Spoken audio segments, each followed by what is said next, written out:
All right, y'all. We are going to be talking about money. My nurse coach homies, let's talk about money, money, money, money, money. It's going to be fun. I'm feeling silly. I'm feeling ready to go. So, I want to talk about this in a way that's probably different than you've heard it talked about. And if you're struggling to make this business actually profitable for you, this is honestly where I would start. Like, I would first dig into the stuff that we're going to be talking about in this video, because as vital as it is to have a clear offer and a way to get it in front of the right people and the skill set to know how to market it and how to enroll people into it and all of that stuff, which I talk a lot about, that stuff is really important. But there's another thing that I believe has to exist, or it will definitely prevent you from becoming profitable, even if all of those other places are dialed in and like really, really solid. And it's money beliefs. And recently I was in a Catalyst community call. Catalyst represent, let's go. This is the Catalyst logo, by the way. We had a client of ours come in and she was really discouraged. She was like, Micah, I still haven't gotten paid yet. And I was kind of confused because we had built out this amazing offer with her and I was sure that it was going to work. I was like, okay, here's the offer. And like, she was excited about it. We were excited about it. I helped her create this game plan to get it in front of her audience. And I dug into it a bit and I'm like, what is going on? So I'm asking her questions on the call. And then she goes, well, I have had people offer to pay me. I just keep telling them it's okay. I'll do it for free. I'm like, okay, wait a second. So you have people literally asking to pay you money and you're declining. So I'm over here trying to like help you create this profitable business. And what you're telling me is you're actually rejecting that. So help me understand, like, what are we doing here? Because like that feels like a dead end, right? So I actually lovingly kicked her off the call and challenged her. I said, I think you should go back to some of these conversations that you've been having and maybe open up very honestly with them about like, look, I'm actually trying to create a profitable business.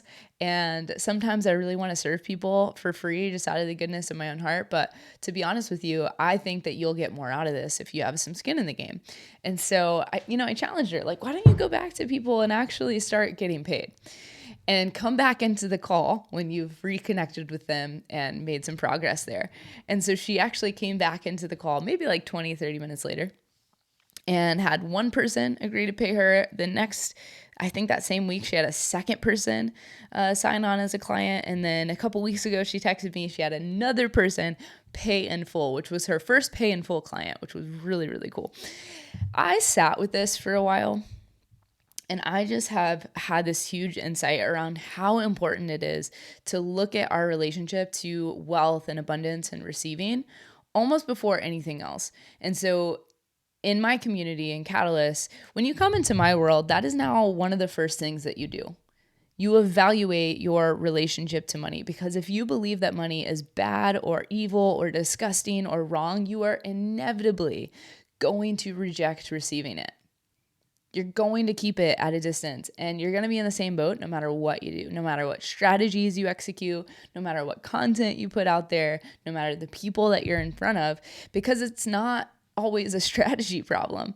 Like, she didn't have a strategy problem, my dudes. Like, what she had was an issue in her relationship to receiving. This is why I think this is so important, and just one of the biggest insights that I've had lately. Just none of the other stuff matters if we don't actually look at this. So this is where I start with people, and this is where I would suggest you start if you are getting started in your own business.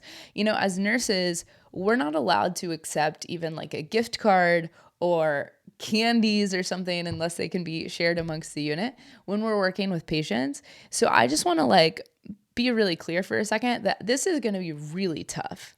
It is like such a mind furk. I don't know if I can say the word on YouTube. It's so trippy to go from like one career path where you're not allowed to accept anything from the people that you're serving to now you have to start asking for money in exchange for your services. Like, it is wild. And so I want to acknowledge that that's going to be hard and it's going to take time. my hope is that this is a good starting point for you, and this allows you to really start to pull back the curtain on some of the things that are going on underneath, so that instead of trying to like resolve it with all these different strategy solutions, you actually get down to the root of it if it is your relationship to receiving. And I want us to think about money a little bit differently for a second. I mean, I think we all know that money is made up. Like, I don't think that we, we're all clear that like we just invented this thing for trades and for us to like get, food for this other thing, etc. But what isn't made up is the exchange of energy. Like, that is a very real thing. And money is energy. And energy in physics is just the capacity to do work. In business, it's really the movement of attention and time and resources and transformation. And I like to use this example of like, in high school physics, how we had the whole like ball at the top of the hill. And then when you push the ball, the potential energy turns into kinetic energy. It just sits there until there is a force that is acted on it. What I really want you to understand about this is you are the force. Like, your message, your work, your invitation, you are what gets the ball moving. You are what causes somebody to say, yes, I want to invest in myself. I want to do this. I want to create this transformation and to get in motion towards the change that I am looking for in my own life. But here's the thing. If you are unwilling to allow that energetic exchange and energetic transfer to actually happen because of what you believe and the undertones around like your relationship to money and receiving, about worthiness and what you deserve and all of that stuff, you are literally preventing the motion from occurring. Like, I want you to sit with that for a second. Like, if you are unwilling to allow this energetic exchange to happen, it is not in service to the people that you want to work with. It is not in service to the world around you. You create friction, and the more friction, the less flow. Money is designed to move.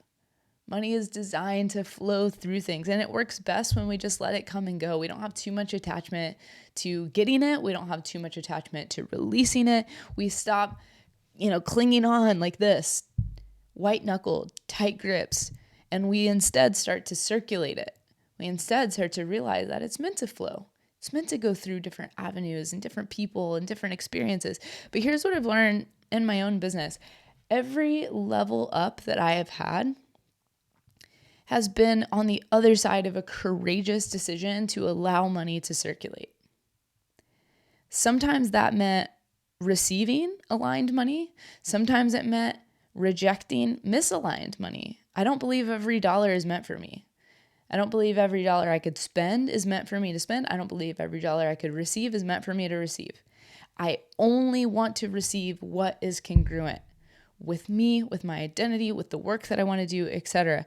But I have made so many courageous decisions to say yes to aligned money, to say no to misaligned money, to say yes to circulating and releasing my own money for things that felt really good and were calling me towards them, and to say no to releasing when it didn't. And every time it came back tenfold. Every time. I mean, like, seriously, investing in my first mentor, massive. Investing in the programs that I've gone through, massive. Hiring team members, massive. Saying yes to something that absolutely frightened me.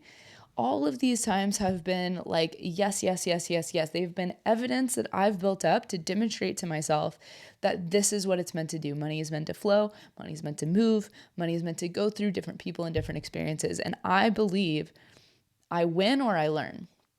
Like, I actually don't believe that I can lose. Like, even if I invest in something and it doesn't go the way I expected, or I don't get the results that I would have thought, I feel like I've learned from each of those opportunities and experiences. I've either learned things that I didn't want to do. I've learned styles that I didn't want to lean into. I've learned models that I didn't want to grow into, or I won and got amazing results. Either way, I feel like I got tenfold back. I am the person that I am today because of those courageous decisions. There's something that I deeply, deeply, deeply believe, which is you don't attract what you want, you attract who you are.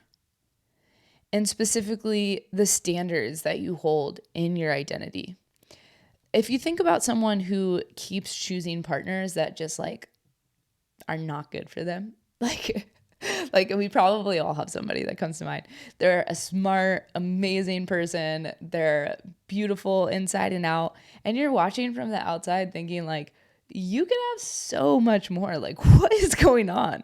Why do you keep like attracting these scrubs, you know? But they can't see it, right? Because somewhere underneath it all, they don't actually believe that they deserve anything more than that. And so they just accept the bare minimum. They accept whatever's right in front of them. And actually, I think it works the same way in business. I think that the clients you accept, the rates that you charge, the opportunities that you say yes or no to, that is demonstrating to you the version of yourself that you are willing to show up as. Or not show up as, honestly. Like, you are either going to say yes to things just because they're there. You're going to say yes to the person that has a credit card and a pulse. Or you are going to step into this magnetic version of you, the fully expressed version of the real you, to attract the people that are meant to experience you in your work. That will come by being congruent in your identity, first and foremost. This is why I think it's really important to talk about this stuff. So many people want to address this at a surface level. I'm saying, let's dig into it. Let's figure out what's underneath. Where do you not feel deserving of more? Where do you not feel your worth actually getting paid? I hate the phrase, charge what you're worth. Like, there's no amount of money a human being is worth. So, like, fuck that, right? F that. I just think that there is like a very clear congruence. If you believe that you can actually get paid to do what you love, you will show up as such. If you don't, you will not show up as such. It's not about the number that you put on the package. It is about believing that this can be a sustainable career path for you and creating accordingly. I was once asked to be on this podcast. It was a really big opportunity. I think it was going to be really good exposure for me as well. And there was a application that I had to fill out.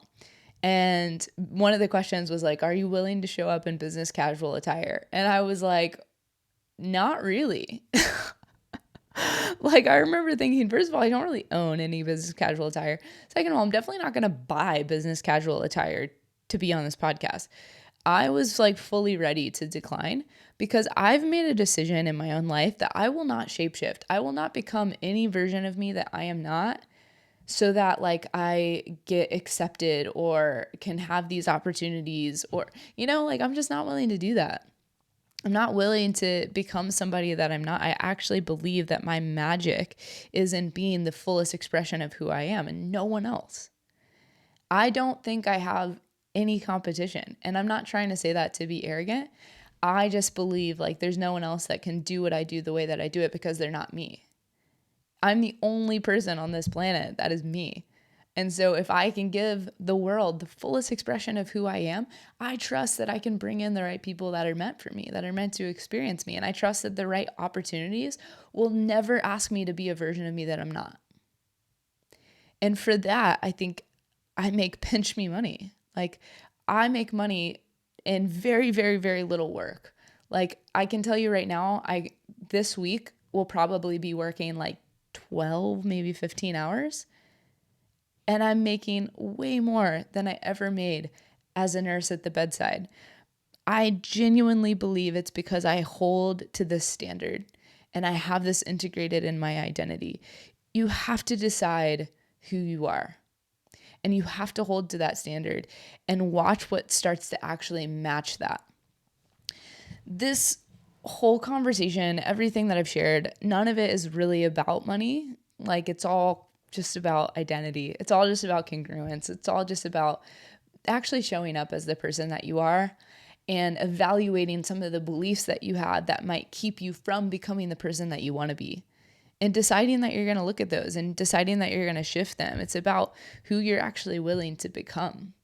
That's really the stuff that I'm passionate about. I love helping people create clients, sign people, make money. It's super cool. It's like I get these texts like on a daily basis in our wins chat of just people signing clients and making money. And I think that is extraordinary. But the stuff that I am super passionate about is who we have to become in order to create those results. Like that's the stuff that lights me up. And so that's really what this conversation about is. It's about shifting that. It's about shifting yourself on an identity level. It's about whether you're willing to open your arms just wide open to receive whatever you're meant to become who you're meant to be, to create what you're meant to create without flinching or apologizing or pushing it away or rejecting it. I call this cash flow congruence. I think it's about getting your identity congruent with what you actually want to create. It's about becoming someone who can receive, who can circulate, who can hold. And so I want to leave you with the question, and I would just invite you to sit with this for a moment, sit with this maybe throughout your week. Who would you have to become to be someone who is truly ready to receive at the next level? What is that version of you? Who is that version of you? And what would you have to decide to leave behind? Because you don't attract what you want, you attract who you are and what you are willing to hold. And if this video has stirred anything in you, you want to go deeper with this stuff, I have put together this really sick, I'm biased because I made it, but I put together this really sick mini course called Cash Flow Congruence. And inside that mini course, it's pretty much everything that we talked about today, but way deeper and a lot more in depth, and gives you a lot of different exercises and things like that. You will be able to go through a 90-minute workshop. You will also have access to these different exercises where I help people pinpoint their beliefs around money and then actually start to integrate some exercises to shift them. And you also have access to an AI that I created that will help you go a lot deeper on this stuff through some prompts that I give you inside the mini course. And then lastly, I give you 5 cash flow injection campaigns that you could put into your business this week to start making some money as you are shifting those beliefs. And so it's just a space to actually do the work and go deeper with that stuff. The link will be in the description if that's something that you want to dive into. Thank you so much for watching. If you haven't already, hit subscribe, and I will see you guys in the next video. Bye.